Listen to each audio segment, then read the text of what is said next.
પરમ કૃપાળુ પરમાત્માનું નિજ નામ ઓમ. ઊંડો શ્વાસ લઈ 3 વખત ઓમકાર ધ્વનિ કરશું. ઓ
વિશ્વાનિ દેવ સવિતર દુરિતાનિ પરાશુવ યત ભદ્રમ તન્ન આસુવ.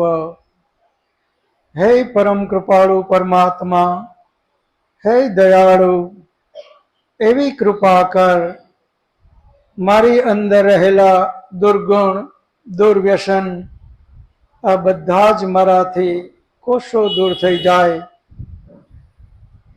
અને હે કૃપાળુ, એવી કૃપા કર જેનાથી મારું કલ્યાણ થાય, જેનાથી મારી આત્મિક ઉન્નતિ થાય, એવા સદગુણોથી તું મને ભરી દે.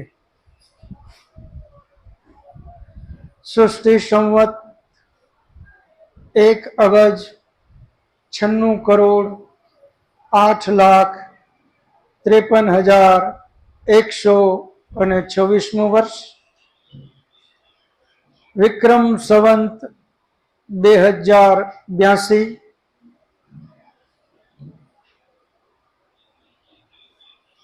વૈશાખ વદ છઠ,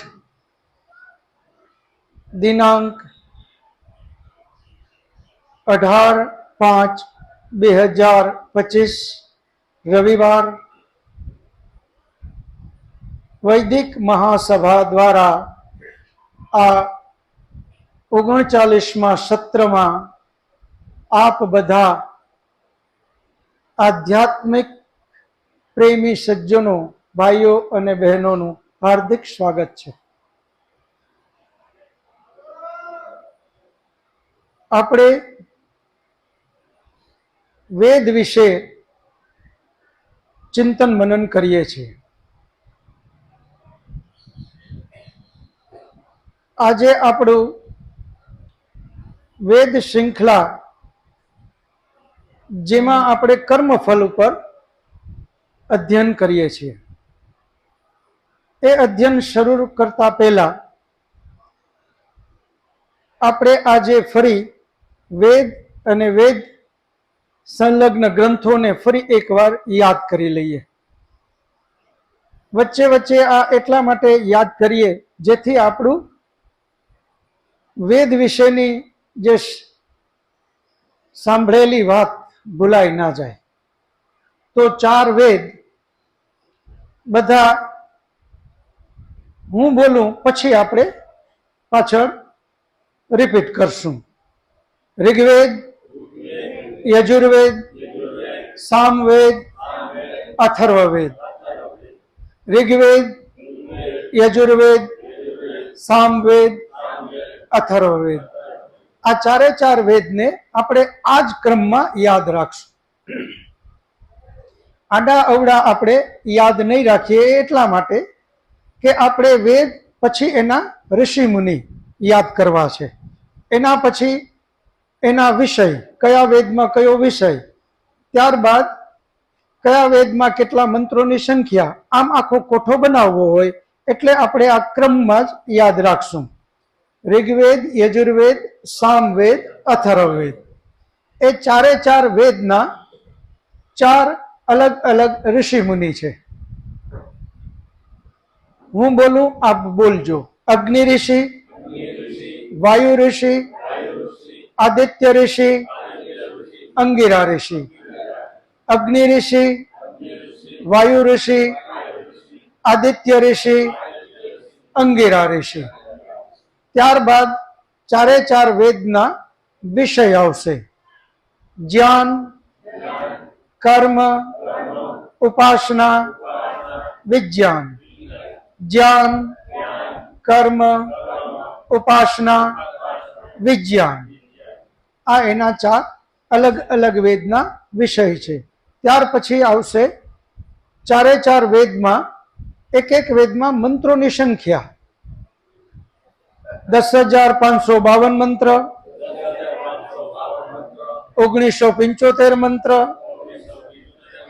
1875 મંત્ર, 5,977 મંત્ર. 10,552 મંત્રો, 1975 મંત્રો, 1875 મંત્રો, 5,977 મંત્રો. આ રીતે આપણે ચારે ચાર વેદમાં અલગ અલગ મંત્રોની સંખ્યા, જેમાં બધાથી મોટો વેદ એ છે ઋગ્વેદ, જેમાં 10,552 મંત્રો છે. એના પછીનો બીજા નંબરનો જે વેદ છે એ છે અથર્વવેદ, જેના 5,977 મંત્રો. એના પછી નાનો છે યજુર્વેદ, જેના 1975 મંત્ર. અને બધાથી નાનો છે સામવેદ, 1,875 મંત્રો. આ મંત્રોની સંખ્યા. મંત્રોની સંખ્યા પછી ચારે ચાર વેદના અલગ અલગ ઉપવેદ છે. એ ઉપવેદને આપણે યાદ કરીએ. આયુર્વેદ, ધનુર્વેદ, ગંધર્વવેદ, અર્થવેદ. આયુર્વેદ, ધનુર્વેદ, ગંધર્વવેદ, અર્થવેદ. આ એના ચાર ઉપવેદ છે. પેલો ઋગ્વેદ, એનો વિષય જ્ઞાન. તો જ્ઞાન કોના માટે આપણને પેલું હોવું જોઈએ, આ યાદ રાખવા માટે એક ટીપ આપું છું. જ્ઞાન આપણે એમ તો બધાનું હોય, પણ સૌથી વધારે આપણી દેશી કહેવત, પેલું સુખ તે જાતે નરિયા. આપણા માટે પેલું જ્ઞાન હોવું જોઈએ. એટલે ઋગ્વેદનો ઉપવેદ આયુર્વેદ એ યાદ રહે એટલા માટે. એ જ રીતે બીજો ઉપવેદ યજુર્વેદ, તો એનો વિષય કર્મ. અને કર્મ માટે એના માટે આપણે ધનુર્વેદ એનો ઉપવેદ, કારણ કે શસ્ત્ર સરંજામ લડાઈ આ બધા કર્મ જ છે ને, એટલે આપણે યાદ રાખવામાં સહેલો પડે. તો એનો ઉપવેદ છે ધનુર્વેદ. ત્રીજો ઉપવેદ સામવેદ. હવે એ ઉપાસના માટેનો ઉપવેદ છે. તો ઉપાસનામાં આપણે બધા ગંધર્વ એ સામાન્ય રીતે નૃત્ય, લગ્ન આના માટે જ વાપરીએ છીએ. તો એ ગંધર્વ વેદ એ એનો ઉપવેદ છે. સામવેદનો ઉપવેદ ગંધર્વવેદ. હવે ચોથો વેદ છે અથર્વવેદ. હવે અથર્વવેદ જે છે એનો વિષય જ વિજ્ઞાન છે. અને વિજ્ઞાન શેના માટે હોય? પૈસો કમાવા માટે. નવી નવી શોધખોળ આપણે કરીએ, ધનાઢ્ય બનવું છે, આર્થિક સુખ સુવિધાઓ છે, એટલા માટે આપણે વિજ્ઞાન છે એ આપણને આર્થિક સુખ સુવિધામાં વધારે સહાયભૂત થાય. એટલા માટે આપણે અથર્વવેદનો ઉપવેદ અર્થવેદ. અર્થ એટલે શું? ઇકોનોમી. એટલે ઇકોનોમી અથર્વવેદનું જ આવે. એના માટે એનો વિષય છે વિજ્ઞાન. તો વિજ્ઞાન જે છે એટલે એનો ઉપવેદ અર્થવેદ. આ આપણને યાદ રહે. આ જ રીતે ત્યાર પછીનો ક્રમ જે છે એ ક્રમ શું છે? બ્રાહ્મણ ગ્રંથો.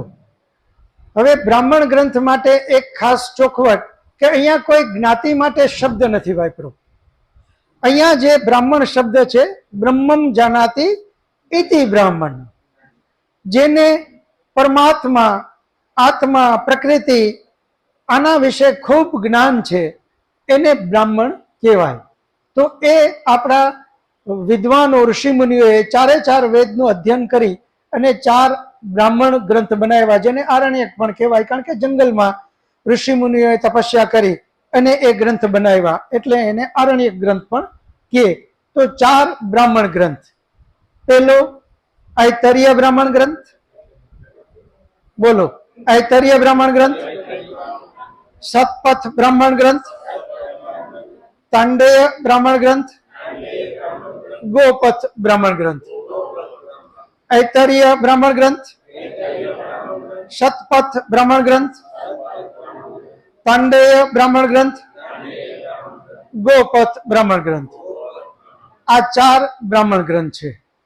આ પેલા આપણે વેદ બોલ્યા એની સામે સામે આપણે લખતા જવાના છે. બ્રાહ્મણ ગ્રંથમાં પણ આ જ રીતે ઋગ્વેદ તો એનો બ્રાહ્મણ ગ્રંથ છે ઐતરીય, યજુર્વેદ એનો બ્રાહ્મણ સતપથ, સામવેદ એનો બ્રાહ્મણ તાંડેય અને અથર્વવેદ એનો બ્રાહ્મણ ગોપથ. આ રીતે આપણે બ્રાહ્મણ ગ્રંથ છે. આ ચાર બ્રાહ્મણ ગ્રંથ પછી આપણે આની અંદરમાં 6 એના અંગ કીધા છે. વેદના 6 અંગ.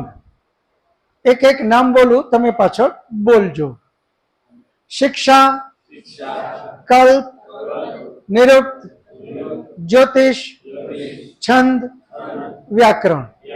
શિક્ષા, કલ્પ, નિરુક્ત, જ્યોતિષ, છંદ, વ્યાકરણ. હવે આ જે 6 અંગ વેદના કીધા, બ્રાહ્મણ ગ્રંથ સુધી એક વેદની સામે એક આવે છે, 4 4. હવે અહીંયા આ વેદનો આ અંગ છે એવું નથી, ચારે ચાર વેદના 6 અંગ કીધા છે. તો એ રીતે આપણે યાદ રાખશું. તો 4 વેદના 6 અંગ, એના પછી ચારે ચાર વેદના 6 ઉપાંગ કીધા, જે દર્શન શાસ્ત્રો કહીએ છીએ. ચારે ચાર વેદના 6 ઉપાંગને શું કીધું? દર્શન શાસ્ત્રો. પહેલું યોગ દર્શન, સાંખ્ય દર્શન, વૈશેષિક દર્શન, ન્યાય દર્શન, મીમાંસા દર્શન અને વેદાંત દર્શન. યોગ દર્શન, સાંખ્ય દર્શન, વૈશેષિક દર્શન, ન્યાય દર્શન, મીમાંસા દર્શન, વેદાંત દર્શન. આ 6 એના દર્શન શાસ્ત્રો છે. આ 6 દર્શન શાસ્ત્ર આપણે છઠ દર્શન બોલીએ છીએ ને, એટલે જ આપણે એના ઉપરથી જ એક પ્રણાલી શરૂ થઈ, 6 ઝાંખી. એ આપણા આ 6 દર્શન નામ ઉપરથી જ 6 ઝાંખી આગળ આગળ પછી ચાલુ થઈ. પણ મૂળ આપણા મહાન ઋષિ મુનિઓએ વેદનું ગહન અધ્યયન કરી અને એમાંથી એક વિષયને જુદો પાડી અને જે શાસ્ત્રોની રચના કરી એનું નામ છે દર્શન શાસ્ત્ર. આપણા મહાન ઋષિ પતંજલિ ઋષિ, એમને એમ લાગ્યું કે ચારે ચાર વેદનું સમજાય નહીં, અથવા ચારે ચાર વેદનું અધ્યયન કરવાનો સમય ન હોય, પરંતુ જેમની જિજ્ઞાસા છે કે મારે સમાધિ સુધી પહોંચી અને પરમાત્માનો સાક્ષાત્કાર કરી અને મોક્ષ સુધી પહોંચવું છે, તો એમના માટે ચારે ચાર વેદમાંથી અલગ એના જે મંત્રો છે એને જુદા કરી એનું અધ્યયન કરી અને એક વિષય બનાવી લઈ અને જે શાસ્ત્ર બનાવ્યું એનું નામ છે યોગ દર્શન. તો યોગ દર્શન એમના રચયિતા મહર્ષિ પતંજલિ ઋષિ. એ 6 ઋષિના નામ બોલી જાઓ, પછી આપણે એક એક ની વાત કરીએ. પતંજલિ ઋષિ, કપિલ ઋષિ, કણાદ ઋષિ, ગૌતમ ઋષિ, જૈમિની ઋષિ અને વ્યાસ ઋષિ. યોગ દર્શન પતંજલિ ઋષિ,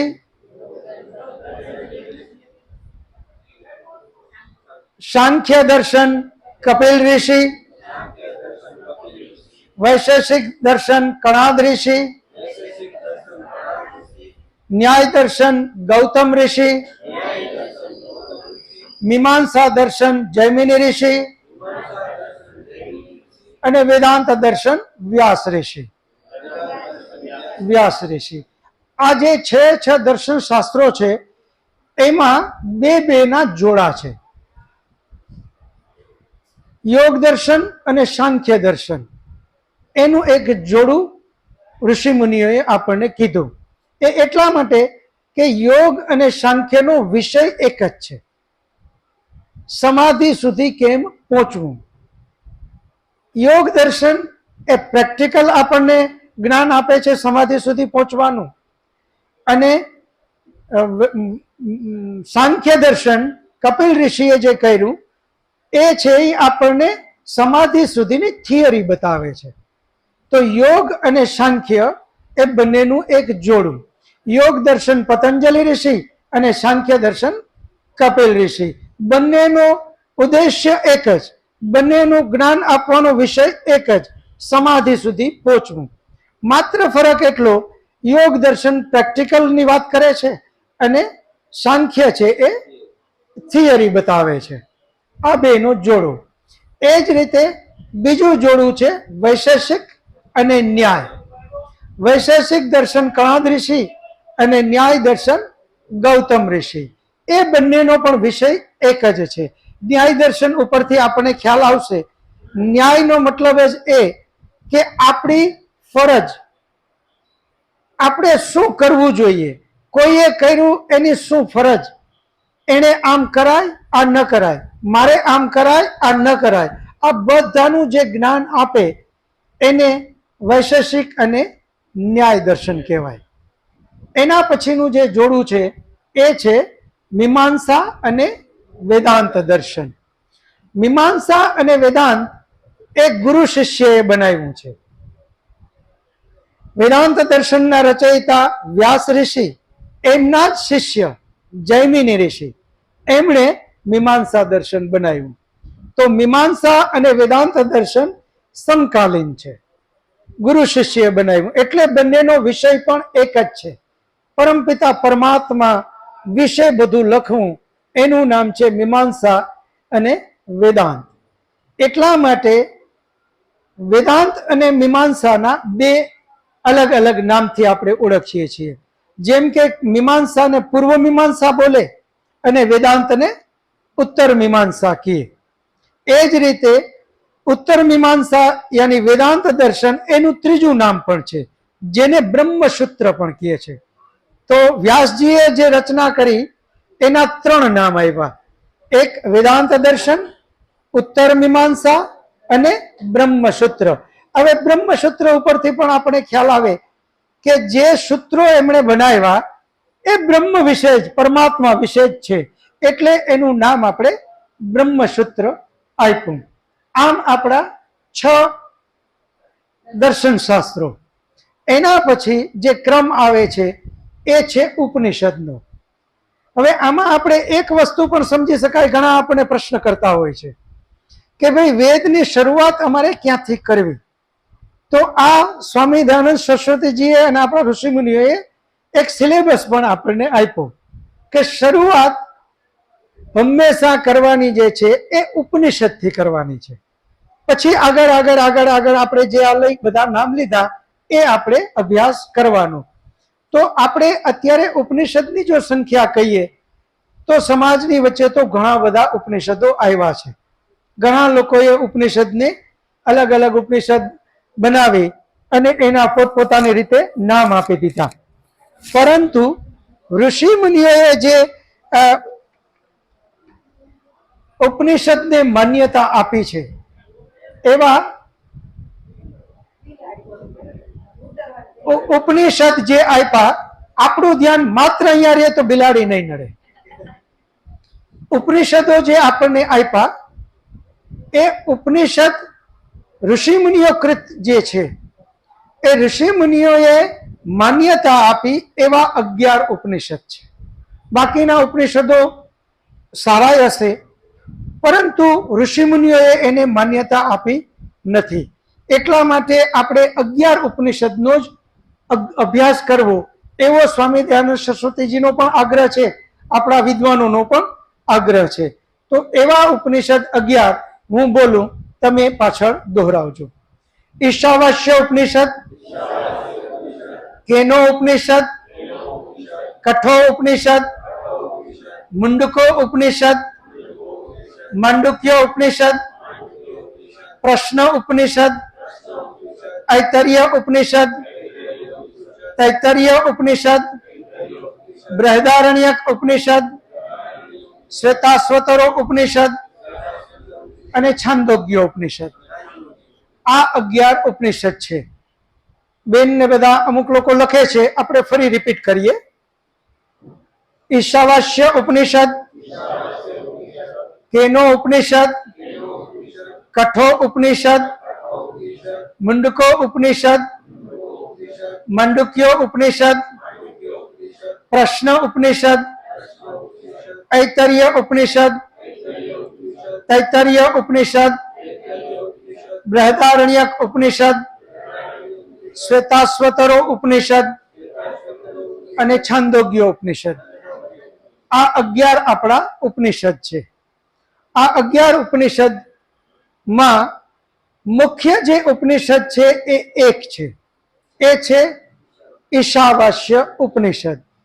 ઈશાવાસ્ય ઉપનિષદ એટલા માટે આપણે મુખ્ય કહીએ છીએ, આપણા ઋષિ મુનિઓએ એવું વિચાર્યું કે મનુષ્ય એટલા બધા વ્યસ્ત છે કે કદાચ 4 વેદનો અભ્યાસ ન કરે, પરંતુ યજુર્વેદનો 40મો અધ્યાય મનુષ્ય જીવન માટે એટલો બધો ઉપયોગી છે. આપણા ઋષિ મુનિઓએ એ યજુર્વેદના 40મા અધ્યાયમાં મામૂલી ફેરફાર કરી અને એને અલગ કર્યો અને એનું નામ આપી દીધું ઈશાવાસ્ય ઉપનિષદ. ઈશાવાસ્ય ઉપનિષદ એ આપણા યજુર્વેદનો જ 40મો અધ્યાય છે, એટલા માટે એને આપણે મુખ્ય ઉપનિષદ કહીએ. એ યજુર્વેદના 40મા અધ્યાયને સમજાવવા માટે આપણા ઋષિ મુનિઓએ બીજા 10 ઉપનિષદ બનાવ્યા. એ આને જ સપોર્ટેડ છે. એટલે મુખ્ય ઉપનિષદ એક ઈશાવાસ્ય ઉપનિષદ અને એને સમજાવવા માટે બીજા 10 ઉપનિષદ આપણા ઋષિ મુનિઓએ બનાવ્યા. આમ 11 ઉપનિષદને આપણે મુખ્ય ઉપનિષદ ગણીએ છીએ અને એનાથી આપણે અભ્યાસ આપણે ચાલુ કરવો જોઈએ. એના માટે નાની નાની પુસ્તિકાઓ આપણે ત્યાં રાખેલી છે અને જેને પણ એ પુસ્તિકાઓ વાંચવા લઈ જવી હોય એ લાઇબ્રેરીના રૂપમાં પણ લઈ જઈ શકે, જેનું કોઈ શુલ્ક નથી. તો આમ આપણે આ વેદ અને વેદ કનેક્ટેડ ગ્રંથો જેના આપણને ઋષિમુનિઓએ માન્યતા આપી એ આ સિલેબસ છે. અને હવે આપણે જે આપણી પાસે સમય, જે કક્ષા આપણી 38 કક્ષા સુધી જે ચાલ્યું એમાં છેલ્લી 5 કક્ષા આપણે કર્મના સિદ્ધાંત ઉપર વાત કરી. આજે આપણે થોડી વાત કરી, પછી તમારા પ્રશ્નોને લેશું. વેદ અને ગીતાજી કર્મનો સિદ્ધાંત કહે છે કે જે કર્મ કરે એને જ ફળ મળે. આના વિશે આપણે ખૂબ ચર્ચા કરી. આજે અમુક નવા લોકો છે, માત્ર થોડી એક ઝાંખી કરી અને આગળ ચાલી જશું. જે કર્મ કરે, જેવું કર્મ કરે અને જેટલું કર્મ કરે એને એવું એટલું ફળ મળે. આ વાત બિલકુલ નવી નથી. આ દરેકે દરેક ચિંતક મનુષ્ય અને જે ચિંતન નથી કરતા એ પણ બધા જ જાણે છે. જે કરે એને ભોગવવું પડે. આપણે ઘર ઘરમાં આ શબ્દ બોલીએ છીએ, આમાં કાંઈ નવું નથી.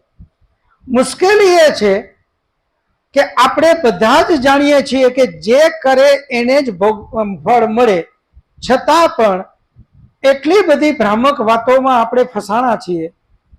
એક ખિસ્સામાં આ સૂત્ર, જે કર્મ કરે ફળ એને જ મળે.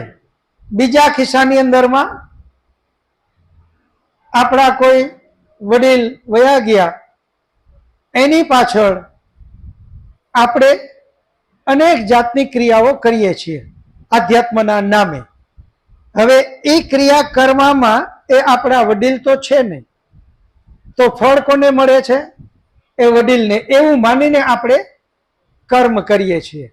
ગીતાનો અને વેદનો મહાન સિદ્ધાંત, જે કર્મ કરે એને જ ફળ મળે. બીજા ખિસ્સાની અંદરમાં શું? હું કર્મ કરું અને ફળ મારા દાદાને મળે. આ જે આપણે ચિંતન કરવાની જરૂર છે. જે મહાન ગીતા કૃષ્ણ ભગવાન એકદમ કોઈ લાગ લપેટ વગર સીધી વાત કરે, વેદ આપણી સીધી વાત કરે કે જે કર્મ કરે એને જ ફળ મળે. આ પથ્થર ઘાસોટીનો પથ્થર છે, આને તમારા ખિસ્સામાં રાખજો. જ્યારે આવી કોઈ ભ્રામક વાતો આવે તો એ ભ્રામક વાતોમાં ફસાય નહીં. બીજું, જે કર્મ કરે જેવું કરે એવું જ ફળ મળે. ગીતાની અંદરમાં પણ કૃષ્ણએ કીધું કે હે અર્જુન, તું માત્ર કર્મ કરવામાં સ્વતંત્ર છો, ફળ ઉપર તારો અધિકાર નથી. અધિકાર તારો માત્ર કર્મ કરવામાં છે, ફળ તો હું આપીશ. તને મેં કર્મ કરવામાં સ્વતંત્ર કર્યો, ફળમાં નહીં. ફળ તો તું જેવા કર્મ કરીશ એવા હું આપીશ. હવે આપણે બધા જ જન્મ કુંડળી, જન્માક્ષર, આ બધાની અંદરમાં અત્યારે તો ભૂતકાળમાં નહોતા એટલા ગળા ડૂબ છે. તો હવે આ બધામાં ચિંતન કરીએ. આ બધા જ આપણે જાણીએ છીએ કે સિદ્ધાંત તો આમ કહે છે, પરંતુ એનું ચિંતન મનન ન હોવાને કારણે ભ્રામક વાત જેવી આપણી પાસે આવે અને આપણે આપણા જ હાથે આપણું લાડક વાયુ સંતાન, દીકરી અથવા દીકરો, એને આપણે કેટલા બધા ન ચિંતન હોવાને કારણે આપણે એને એના ઉપર અત્યાચાર કરીએ, નરકાગારમાં ફેંકી દઈએ છીએ. હે દીકરી તને મંગળ છે, હે દીકરા તને મંગળ છે. હવે 100 દીકરી અથવા તો દીકરા, એમાંથી મંગળ તો માત્ર 4-5 ને જ હોય. હવે દીકરી ગમે એટલી રૂપાળી હોય, ગમે એટલી ભણેલી હોય, ગમે એટલી આવડત હોય, ગમે એટલું એનામાં ભણતર હોય, ગમે એટલું સ્વરૂપ હોય, એમાં ક્યાંય એનું હવે એ 95 તો ચોકડી એટલે મારવાની છે કે એની પાસે મંગળ નથી. હવે 5 જ બાકી રહ્યા. હવે 5માં લાયકાત નથી, ભણતર નથી, રૂપ રોગાન નથી, છતાં પણ એ 5માંથી જ એ દીકરીએ નક્કી કરવાનું. એવું જ પાછું દીકરાને મંગળ છે તો સામે દીકરીઓ એ 5 જ છે, એમાંથી જ એને પસંદ કરવું. આના માટે ચિંતન કરીએ. આવી કોઈ પણ વાતને જ્યારે જ્યારે આવે ત્યારે ગીતાનો મહાન સિદ્ધાંત અને વેદનો મહાન સિદ્ધાંત, આને આપણે બધાય માનતા હોવા છતાં આપણી અંદરમાં આ મુશ્કેલીઓ છે, એનું અધ્યયન કરીએ. એક ખિસ્સામાં આ બધી વાતો, મૂળ સિદ્ધાંત, અને બીજા ખિસ્સામાં આ બધી વાતો, અંધશ્રદ્ધા, ડરવું. અને એટલી હદ સુધી કે એમાં વળી કોઈ આવી અને પંડિત એવી વાત કરે કે હા, તમારા દીકરા દીકરીને અથવા તો તમારે આવું બધું નડે છે, એનું સમાધાન કરવું હોય તો આટલા જાપ કરી દઉં તો એ સમાધાન થઈ જાય. એટલે તરત જ એને, કારણ કે એના સંતાન પ્રત્યે ખૂબ લાગણી છે, એ ઈચ્છે છે કે મારું સંતાન સુખી થાય, એટલે તરત જ એ રાજી થઈ જાય અને જેટલા રૂપિયા માંગે એટલા એ આપવા તૈયાર થાય અને કહે કે હા તમે જાપ જપી દો. એના ખિસ્સામાં આ સૂત્ર પડ્યું છે કે જે કર્મ કરે એને જ ફળ મળે. અને અહીંયા એ ચિંતન નથી કરતો કે જાપ આ ભાઈ કરે અને ફળ મારા દીકરા દીકરી અથવા મને મળે. આ કઈ રીતે શક્ય છે? એક પણ આપણું શાસ્ત્ર, જેટલા શાસ્ત્રોના હમણાં આપણે નામ લીધા, ઉપવેદ, દર્શન શાસ્ત્રો, ઉપનિષદ, આ એક બ્રાહ્મણ ગ્રંથો, ક્યાંય પણ આવી વાત લખેલી નથી કે આપણા વતી કોઈ કરી દે અને એનું ફળ આપણને મળે. શક્ય જ નથી. અને આપણે આની પહેલા વાત કરી હતી કે જો આવું હોય તો પરમપિતા પરમાત્માને ન્યાયકારી ન કહી શકાય. પરમાત્મા તો ન્યાયકારી છે, કોઈ દિવસ અન્યાય કરે જ નહીં. જો આપણે કર્મ કરીએ ને ફળ આપણા દાદાને પરદાદાને ને પિતૃઓને મળતું હોય, જે શબ્દમાં આપણે બધા પિતૃ બોલીએ, હું એ અર્થમાં કહું છું, તો પરમાત્મા અન્યાયકારી કહેવાય. આપણે બધા જાણીએ છીએ કે ભાગવત સપ્તાહ ગરીબ ટકે ટકનું કરનારો કરી ન શકે. ભાગવત સપ્તાહ તો માત્ર અમીર લોકોનું કામ છે. હવે ભાગવત સપ્તાહ કરવાથી આપણા વડીલોને જો મોક્ષ મળી જાય તો અમીર ગમે એટલા પાપ કરે અને પછી ભાગવત સપ્તાહ કરી નાખે, એટલે એના તો બધાને મોક્ષ મળી ગયો. જ્યારે ટકે ટકનું કરે છે એ વ્યક્તિ ભાગવત સપ્તાહ કરવાની શક્તિ નથી, એટલે નહીં કરી શકે, એના પિતૃઓ રજડતા રહેશે. આવો પરમાત્મા હોઈ શકે ખરો? આવો ઈશ્વર હોય જ નહીં. પરમાત્માનો નિયમ, જે કર્મ કરશે એને ફળ મળે. પછી બંગલામાં રહેતો હોય કે મહેલમાં રહેતો હોય, ખરાબ કર્મ કર્યું તો એને પણ ભોગવવું પડે, ભોગવવું પડે ને ભોગવવું જ પડે. અને ઝોપડામાં રહે અને સારા કર્મ કરે તો એને પણ પરમાત્મા તો મોક્ષ સુધી પહોંચાડે. પરમાત્મા કોઈ દિવસ ભેદભાવ કરે નહીં. એની પાસે અમીર અથવા ગરીબની વાત હોય જ નહીં. પ્રશ્નો બધા કરવાનો સમય છે. હાથ ઊંચો કરજો, તમારું નામ બોલજો અને જેમની પ્રેરણાથી તમે અહીંયા આવ્યા છો એ પણ બોલજો અને પછી પ્રશ્ન કરજો. હું કિશોરભાઈ પરમાર, વસંતભાઈ ઘાટની પ્રેરણા અને આપની પ્રેરણાથી અહીંયા આવ્યો છું. મારો પ્રશ્ન એ છે, તમે જેમ કીધું કે જે કર્મ કરે એને જ ફળ મળે, તો આપણે ઘણીવાર જોઈએ છીએ કે કોઈ સારું કર્મ કરતો હોય, સારી વિદ્યા પ્રાપ્ત કરીને એકદમ આગળ આવે તો એના કુટુંબને એકદમ સારું ફળ મળે છે. પછી કોઈ દેણું કરે, સટ્ટો કરે અને આપઘાત કરે તો એના દુષ્પરિણામ એના કુટુંબને ભોગવવાના થાય છે. તો એમાં કુટુંબનો શું વાંક? એના વિશે શું વેદથી આપ?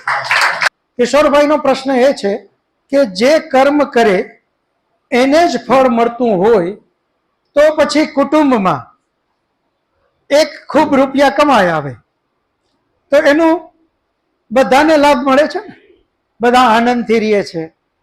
એની જગ્યાએ કોઈ એક ખરાબ કર્મ કરી આવે તો એની બદનામી આખા કુટુંબને ભોગવવી પડે છે. તો કર્યું તો કોઈએ અને ભોગવે છે કોઈ, આવો પ્રશ્ન થાય. આ બહુ પાયાનો પ્રશ્ન છે. હવે અહીંયા આપણે બધા સમજીએ, પેલું તો જે કરે એને જ ફળ મળે, આ પેલું. પછી આપણે બીજું કર્મની અંદરમાં પગથિયું આપણે કીધું, એ પગથિયું છે કર્મ જે છે કરવા માટેના 3 સાધન: મન, વચન અને શરીર. મન, વાણી અને શરીર, આના દ્વારા આપણે કર્મ કરીએ છીએ, એ સાધન છે. એ જ રીતે 3 રીતે આપણે કર્મ કરીએ છીએ. એક કૃત યાની પોતે કરે, બીજું કારિત બીજા પાસે કરાવે, અને ત્રીજું અનુમોદિત, જે કોઈ કરતા હોય એની અંદરમાં આપણે સહયોગ કરીએ અથવા તો અનુમોદન આપીએ કે હા કર, આ બરાબર છે. આ રીતે આપણે એને પ્રેરણા આપીએ. આ ત્રીજું પગથિયું. ચોથું પગથિયું છે કર્મના 5 પ્રકાર: પુણ્ય, પાપ, મિશ્રિત, સકામ અને નિષ્કામ. આ એના 5 પગથિયા. એના પછીનું જે પગથિયું જે છે એ છે કર્મ કર્યા પછી આપણને જે ફળ મળે છે એનું છે. એક ક્રિયમાણ, સંચિત અને પ્રારબ્ધ. હવે પછીનું જે પગથિયું આવે છે એના માટેનો તમારો પ્રશ્ન છે, એ છે કર્મ, કર્મનું પરિણામ, કર્મનો પ્રભાવ અને ચોથું કર્મનું ફળ. હવે અહીંયા કર્મનું જે ફળની પહેલા જે 2 વાત છે, એક પરિણામ અને બીજું પ્રભાવ, એને અંગત તમારો પ્રશ્ન છે. જેમ કે એક વ્યક્તિ ખૂબ જ સારા કર્મ કરી અને પૈસા કમાય અને ઘરમાં લઈ આવ્યા, એનો પ્રભાવ જે છે આખા પરિવારને મળશે. એનો પ્રભાવ શું છે? આખા પરિવારને મળશે, પરંતુ એ પૈસા કઈ રીતે કમાઈ આવ્યો? જરૂરી નથી કે સારા રસ્તેથી જ પૈસા કમાઈ આવ્યા હશે, જરૂરી નથી કે ખરાબ રસ્તેથી જ પૈસા કમાઈ આવ્યા હશે. એ તો એ કર્મ કરનારને જ ખબર છે. માની લ્યો કે ખરાબ રસ્તેથી પૈસા કમાઈ આવ્યો, તો અહીંયા નિયમ શું છે? જે કર્મ કરે ચોથું પગથિયું ફળ એને જ મળે. તો માનો કે એને ખરાબ રસ્તે કર્મ કરી ને રૂપિયા કમાણા, તો ફળ તો એ પોતાએ જ ભોગવવું પડશે, જે કમાઈને લઈ આવ્યો. બાકીના બધા જે સુખી છે એ એનું ફળ નથી, એ એનો પ્રભાવ છે. આની પહેલા આપણે શરૂઆતમાં એક ઉદાહરણ લીધું હતું. એક સજ્જન વ્યક્તિ ફૂટપાથ ઉપર ચાલીને જાય છે. એક પીધેલો કરોડપતિનો દીકરો એને ગાડી બેફામ ચલાવી અને એ સજ્જન વ્યક્તિને ટક્કર મારી દીધી. એ સજ્જન વ્યક્તિનું મૃત્યુ થયું. હવે અહીંયા આપણે લોકો એવી અંધશ્રદ્ધામાં માનીએ છીએ કે એનું અકાળે અવસાન થયું એટલે એનો આત્મા ભટકે. પરંતુ આ સિદ્ધાંતોને જો બરાબર સમજશું તો આપણી અંદરમાં બરાબર આ વાત આવશે કે કર્મ અહીંયા કોણે કર્યું? તો એ પીધેલા ડ્રાઈવરે. તો ફળ પરમાત્મા કોને આપે? એ પીધેલા ડ્રાઈવરને કે પેલા સજ્જન વ્યક્તિને? પીધેલા ડ્રાઈવરને. તો જે સજ્જન વ્યક્તિ જે ચાલીને જતો હતો, આ વ્યક્તિએ કર્મ કર્યું ડ્રાઈવરે, એનું પરિણામ સજ્જન વ્યક્તિનું મૃત્યુ. એનું પરિણામ છે, ફળ નથી. એનું પરિણામ સજ્જન વ્યક્તિનું મૃત્યુ. એક સજ્જન વ્યક્તિના મૃત્યુથી એના પત્ની, એના બાળકો, એના માતા પિતા, એના ભાઈ બહેન, એના સગાવાલા, એના મિત્રો બધા જ દુઃખી થશે. એ એનો પ્રભાવ છે, એ પણ એના કર્મનું ફળ નથી. કારણ કે એમણે તો કર્મ કર્યું જ નથી. કર્મ કરનારો તો એક ડ્રાઈવર છે. એના પ્રભાવને હિસાબે બધા જ દુઃખી થયા. અને હવે વાત આવશે કર્મનું ફળ. તો કર્મ જે કર્યું છે એ ડ્રાઈવરે કર્યું, પેલા સજ્જન વ્યક્તિનું મૃત્યુ, એના પાપનો પણ એને દંડ મળશે.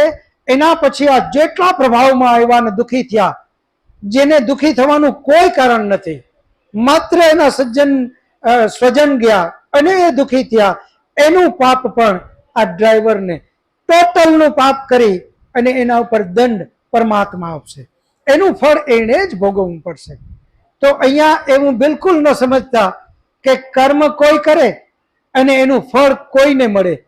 વેદ અને ગીતાનો મહાન સિદ્ધાંતમાં ક્યારેય માંડછોડ થઈ જ ન શકે.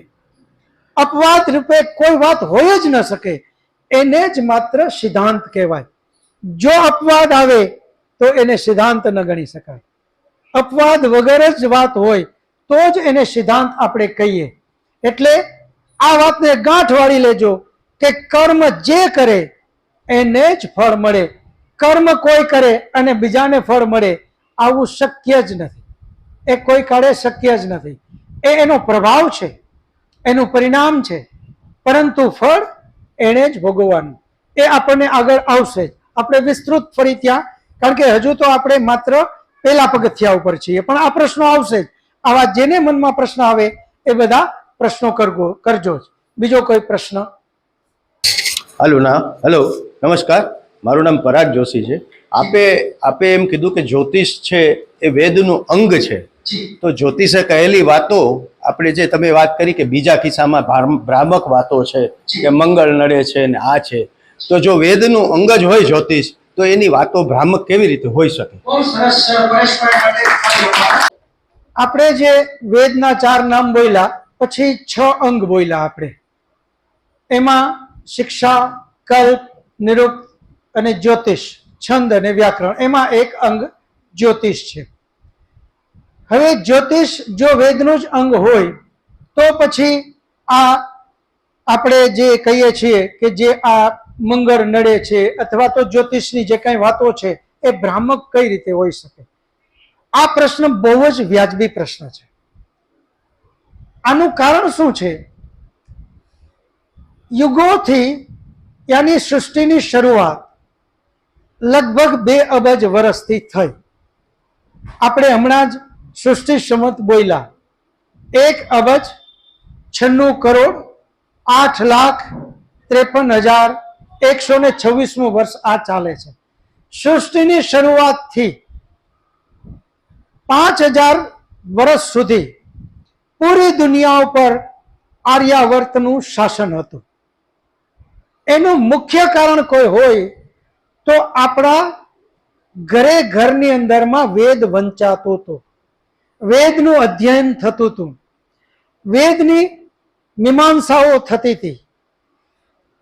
અને જ્યારથી આ વેદ ભૂલાણો, કુરુક્ષેત્રનું યુદ્ધ એ પહેલું વિશ્વ યુદ્ધ હતું અને પરિણામે મોટો નરસંહાર થયો, યુવાનો બધા જ ખતમ થયા. પરિણામે યુવાનો ઉપર મોટી જવાબદારીઓ આવી અને વેદનું અધ્યયન બંધ થયું. એટલે જે વૈદિક કાળ હતો એ વૈદિક કાળ સમાપ્ત થઈ અને ઋષિકાળની શરૂઆત થઈ. ત્યારે પણ ખૂબ સારા ઋષિમુનિઓ હતા. એમણે વેદનું પ્રચાર પ્રસાર કરવામાં પૂરેપૂરી તાકાત લગાડી. પરંતુ મુશ્કેલી ત્યાં આવી કે બાકીનો જે સમાજ હતો એ એટલો બધો વ્યસ્ત થયો કે એની પાસે વેદ અધ્યયનનો સમય નહોતો. એ ઋષિમુનિ જે કહેતા એ જ જ્ઞાનને લઈ અને આગળ ચાલતા થયા. આ ઋષિકાળ પણ બહુ સારો ચાલ્યો, પરંતુ એ ઋષિકાળમાં બહુ લાંબુ ચાલવાનું ન થયું અને અમુક 1000 વર્ષ જ ચાલી, 1 કે 2000 વર્ષ ચાલી. અને એવા પછી વિદ્વાનો આવ્યા. એને એવી ખબર પડી કે ભાઈ હવે સમાજમાં કોઈ વેદ તો વાંચતું જ નથી, આપણે જે કહીએ છીએ એને જ સાચી વાત માની અને આ લોકો આગળ વધવા માંડ્યા છે. એમાં એ લોકોની લોલુપતા, એમની જે આપણે અલગ અલગ પૈસો કમાવાની આ બધી જે લોલુપતા છે એ જાગી અને પરિણામે એમણે વેદના નામે ભ્રામક વાતો ચાલુ કરી. અહીંયા હવે હું આ વાતને ચોખવટ ઉપર લઈ જાઉં કે આપણા જે 6 અંગ છે, હવે અહીંયા તમે વિચારો, વેદની વાતો આપણે વાંચવાનું બંધ કર્યું. આજે પણ આપણને ખબર નથી કે વેદના 6 અંગમાં શું લખ્યું છે, જ્યોતિષમાં શું લખ્યું છે. જો એનું અધ્યયન આપણા ઘરમાં થાય તો આપણે નક્કી કહી શકીએ કે એ જ્યોતિષ અને અત્યારે જે જ્યોતિષના નામે વાતો ચાલે છે એ જ્યોતિષ, એમાં શું અંતર છે. જેમ આપણે પુરાણોની અંદરમાં પણ આ જ વસ્તુની ભૂલ કરી. પુરાણની અંદરમાં તમે વિચાર કરો, 18 પુરાણ આપણા મહાન ઋષિ વ્યાસજીના નામે આપણે કહીએ છીએ. હવે એ મહાન ઋષિ વ્યાસ, એમણે ખરેખર આ લખ્યા અથવા તો એને લખ્યા પછી કોઈએ એમાં ઉમેરો કરી દીધો, આની આપણને ખબર કઈ રીતે પડશે? એના માટે આપણું એક મહાન દર્શન શાસ્ત્ર મીમાંસા દર્શન, જે મીમાંસા દર્શન જૈમિની ઋષિએ લખ્યું અને એણે આમાં એના માટેની એક ગાસોટી, એક જડીબુટી આપી કે કોઈ પણ ગ્રંથની અંદરમાં મિલાવટ છે તો એને જાણશો કઈ રીતે. એટલે એણે એના અલગ અલગ પ્રમાણ આપ્યા. પહેલું, એ વાત કરનારો કોણ છે, આ પહેલું. અત્યારે ગીતાજીના જ અનુસંધાને આપણે લેતા જશું. ગીતાજી વિશે બધાને ખ્યાલ છે. એટલે એ ગીતાજીના કહેનારા કોણ? તો કે કૃષ્ણ ભગવાન. ગીતાજી કોને કીધી એણે? તો કે અર્જુનને. કઈ જગ્યાએ કીધી? કુરુક્ષેત્રના મેદાનમાં. કઈ પરિસ્થિતિમાં કીધું આ જ્ઞાન? તો બે બાજુ સેના યુદ્ધ માટે તૈયાર છે, બંને સેના ગોઠવાઈ ગઈ છે. એવે વખતે અર્જુને કૃષ્ણ ભગવાનને કીધું કે હે વાસુદેવ, મારે આવું રાજ જોતું નથી. હું જેની ગોદીમાં રમી અને મોટો થયો એવા મારા પિતામહ, મેં જેની પાસે આ વિદ્યા શીખી એવા મારા ગુરુ દ્રોણ, ગુરુ કૃપાચાર્ય, મારા સગાવાલા ભાઈ ભાંડુ, આને બધાને મારી અને મારે આવું રાજ જોતું નથી. એણે હથિયાર છોડી દીધા.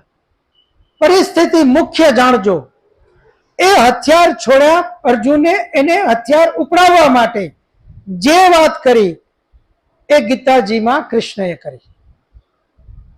હવે તમે આનું અધ્યયન કરો, ઘણું બહુ સારી રીતે સમજાઈ જશે કે ગીતાજીની અંદરમાં કઈ વાત હોવી જોઈએ અને કૃષ્ણએ કઈ વાત કરી હોઈ શકે. જ્યારે અર્જુને હથિયાર છોડ્યા એટલે કૃષ્ણએ કીધું કે હે અર્જુન, કાયર ન થા. તું જેને તારા પિતામહ કહે છો એ તારા પિતામહ કોણ? જે તારી સામે આ શરીર છે એ શરીર કે એની અંદર રહેલો આત્મા, ચેતન તત્વ? તું કોને પિતામહ કહે છો? જો આ શરીરને પિતામહ ગણતો હોય તો હે અર્જુન, એ તારો ભ્રમ છે, તું અવિદ્યામાં જીવે છે. કારણ કે આ શરીર તો 5 મહાભૂતમાંથી બનેલું જળ વસ્તુ છે, એ કોઈ દિવસ તારા પિતામહ હોઈ ન શકે. અને જો તું ચેતન એની અંદરમાં છે, એ ચેતનને પિતામહ કહેતો હો તો હે અર્જુન, ત્યાં પણ તું બ્રહ્મમાં જીવે છે. ચેતનને તો મારી જ ન શકાય, ન બાળી શકાય, ન ભીંજવી શકાય, ન કાપી શકાય, ન સૂકવી શકાય. આ જે કઈ વાતો છે એ આપણે ગીતાજીની અંદરમાં સાંભળી. હે અર્જુન, આત્મ તત્વ તો નિત્ય છે, એને મારી જ ન શકાય. હે અર્જુન, કાયર ન થા, હથિયાર ઉપાડ. રાષ્ટ્ર અને ધર્મ સર્વોપરી છે. જે પાપાચારી રાષ્ટ્ર અને ધર્મની વચ્ચે આવે એને મારવા જોઈએ. તું તો માત્ર માધ્યમ છો, આ પાપાચારીને તારે હટાવવા જોઈએ. આ જે વાત કરી છે એ ગીતાજીમાં હોય, ત્યાં જયમાં પેલા કયો શ્લોક બોલવો એ વાત જો લખેલી હોય તો આપણે નક્કી કરી શકશું કે ત્યાં જમવાની કોઈ ઔચિત્ય નથી વાત કરવાનું. ત્યાં તો યુદ્ધનું મેદાન, બે બાજુ આવડી મોટી સેના ગોઠવાઈ ગઈ, હવે ત્યાં જમવાની વાત કરવાનું કોઈ ઔચિત્ય જ નથી. તો સમજવું જોઈએ કે આ પાછળથી કોઈએ ઉમેરો કર્યો. હા, સારું હોય તો એમાં લેવાય, એનો અર્થ એ નથી કે સારી વસ્તુને આપણે ન લઈએ, પરંતુ જ્યાં ભ્રામક વાત આવી એનો તો જરૂર આપણે બહિષ્કાર કરવો જોઈએ, જરૂર એનું ચિંતન કરવું જોઈએ, મનન કરવું જોઈએ. એ જ રીતે આપણે જ્યારે હવે મૂળ વાત, તમારા પ્રશ્ન પરેશભાઈ, એ વાત ઉપર આવું કે આપણે જ્યારે વાત કરીએ વેદના 6 અંગ, એમાંનું એક જ્યોતિષ, એ જ્યોતિષ શાસ્ત્ર અલગ છે. એ જ્યોતિષ શાસ્ત્ર ગણિત શાસ્ત્ર, ભૂગોળ શાસ્ત્ર અને ખગોળ શાસ્ત્ર, આ 3 શાસ્ત્રના જે વિદ્વાન છે એ વિદ્વાનો અત્યારે જ હમણાં આ વરસાદ આવે છે એને પૂર્વે જ કોઈએ આની આગાહી કરી હતી કે હવે વરસાદ આવશે, આટલી ગરમી પડશે, ચંદ્રગ્રહણ ક્યારે, સૂર્યગ્રહણ ક્યારે, કઈ તિથિ, એકમ, બીજ, ત્રીજ, ચોથ, આ જે કાંઈ બધી વાતો છે, વાવાઝોડું ક્યારે આવશે, સૂર્યગ્રહણ ક્યારે થશે, ચંદ્રગ્રહણ ક્યારે થશે, કેટલા વાગે થશે, કયા દેશમાંથી દેખાશે, કયા દેશમાંથી નહીં દેખાય, આ જે ભવિષ્યની વાતો કરે એનું નામ જ માત્ર જ્યોતિષ છે. આટલા માટે આપણે બરાબર સમજજો, ગીતાની અંદરમાં જો કૃષ્ણ એમ કહેતા હોય કે જે કર્મ કરે એને જ મળે, તો કોઈ દિવસ એનાથી વિપરીત વાત આપણે ચિંતન કરવાનું છે. અને આ બહુ પાયાના પ્રશ્નો છે. આ પરેશભાઈએ પ્રશ્ન કરી અને આપણા બધાના વતી એમણે પ્રશ્ન કર્યો છે. આપણા બધાની અંદરમાં આ જ પડેલું છે, એનો આપણો દોષ પણ નથી. કારણ કે આપણે જે કાંઈ વસ્તુ આપણને બધાને આટલી સંખ્યામાં અહીંયા વેદ પ્રવચન માટેની, વેદનું જ્ઞાન લેવા માટે આપણે બધા એકત્રિત થયા, એનો અર્થ જ એ છે કે આપણની અંદર જિજ્ઞાસા છે. પરંતુ જ્યાં જઈએ છીએ ત્યાંથી જે વાત આધ્યાત્મના નામે આપણને કરવામાં આવે છે એ વાત લઈને જ આપણે નીકળશું, એ વાત લઈને જ ત્યાંથી આપણે આગળ જશું.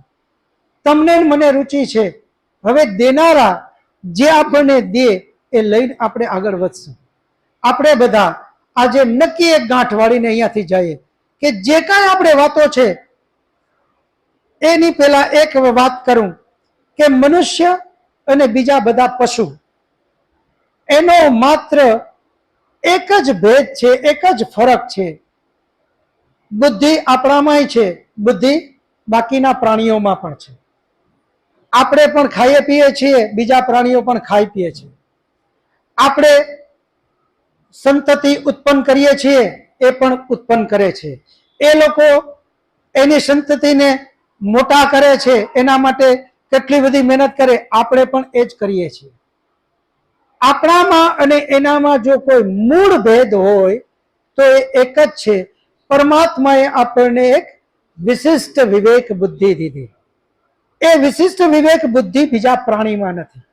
આપણે જેમ આટલી સંખ્યામાં અહીંયા આત્મકલ્યાણ માટે બધા ભેગા થયા અને ચિંતન કરીએ છીએ, આવું ચિંતન કરવા બીજા એક પણ પ્રાણી ભેગા થતા નથી. એનામાં એ વિશિષ્ટ વિવેક બુદ્ધિ નથી.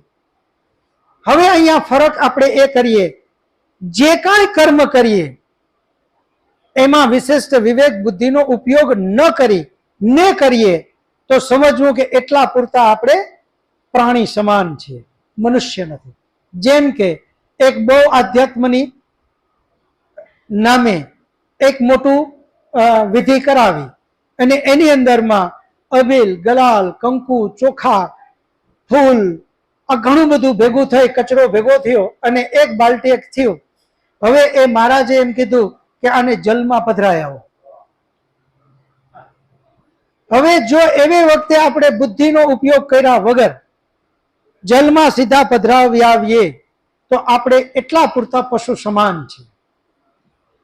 એની જગ્યાએ આપણી ઓફિસ, ઘર, ફેક્ટરી, વારી અને કચરો ભેગો થાય અને હવે આપણે કોઈ કે આ જલમાં પધરાયો તો આપણે નહીં પધરાય. આપણે તરત જ બુદ્ધિનો ઉપયોગ કરીએ કે આ કચરો છે, આ કચરાને જલમાં પધરાવાય નહીં, આ તો પ્રદૂષણ છે, પ્રદૂષણ કોઈ દિવસ કરાય નહીં. આજે આપણે બધા જાણીએ છીએ કે અબીલ, ગલાલ, કંકુ આ બધું જ કેમિકલથી બને છે. આ બધું જ કેમિકલથી, આ ફૂલ છે એને પણ જલમાં નાખીએ એટલે કોહવાય અને પાણી ખરાબ જ કરે. ધર્મના નામે તમે વિચાર કરજો કે જ્યાં વધારે વધારે પરમાત્માએ આપણને કીધું કે તારે વિવેક બુદ્ધિનો ઉપયોગ કરવો, ત્યાં જ આપણે લોક મારી દીધો. ધર્મમાં જ વિશિષ્ટ વિવેક બુદ્ધિનો વધારે વધારે ઉપયોગ કરવો જોઈએ. કારણ શું? મનુષ્ય જન્મ સાધારણ રીતે મળતો નથી. મનુષ્ય જન્મ સહેલાઈથી મળતો નથી. મનુષ્ય જન્મ એટલો દુર્લભ છે. હવે એ જન્મ આપણો જો આપણે આધ્યાત્મના નામે બ્રહ્મા ને ભ્રામકતામાં જ કાઢીએ તો આપણે જેના માટે મનુષ્ય જન્મ મળ્યો છે એ છે મોક્ષની યાત્રામાં આગળ વધવાનું. એ મોક્ષની યાત્રામાં આગળ જ નહીં વધીએ તો આપણે જ્યાં છીએ ત્યાં ને ત્યાં જ રહેશું અને મનુષ્યનો જન્મ આપણો વ્યર્થ સિદ્ધ થશે. મનુષ્યના જન્મમાં આપણે ખૂબ આગળ વધવું જોઈએ. સ્વામી દયાનંદ, સ્વામી વિવેકાનંદ આ બધા જ તમે વિચાર કરો, ખૂબ ચિંતન કરતા. સ્વામી વિવેકાનંદજીની એક વાત વારે વારે કરું. એમણે એમના પુસ્તકમાં લખ્યું કે હું જ્યારે યુવાનને મંદિરમાં જતો જોઉં તો હું બહુ પીડાઉં છું.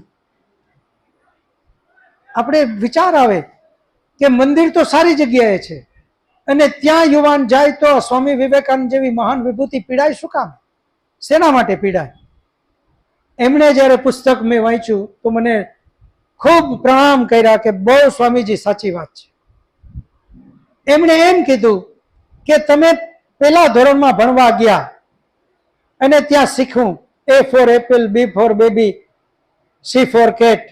હવે 10મા ધોરણમાં જાઓ ત્યાં પણ તમે આ જ પાઠ બોલો, 12મા ધોરણમાં જાઓ ત્યારે પણ આ જ પાઠ બોલો, કોલેજમાં જઈને A for apple, B for baby આપણે બોલીએ? જો આમ જ બોલીએ તો આમનાથી વધારે મૂર્ખ આપણે બધા જ કે તો મૂર્ખ લાગે છે. આ જ વસ્તુ આપણે આધ્યાત્મમાં કરીએ છીએ. આ મોટામાં મોટી ભૂલ આપણે આધ્યાત્મમાં કરી છે. મમ્મી, પપ્પા, ફઈ, કાકા કાકી, દાદા દાદી, કોઈ પણની આંગળી પકડી સમજણા થયા ત્યારે મંદિરમાં ગયા.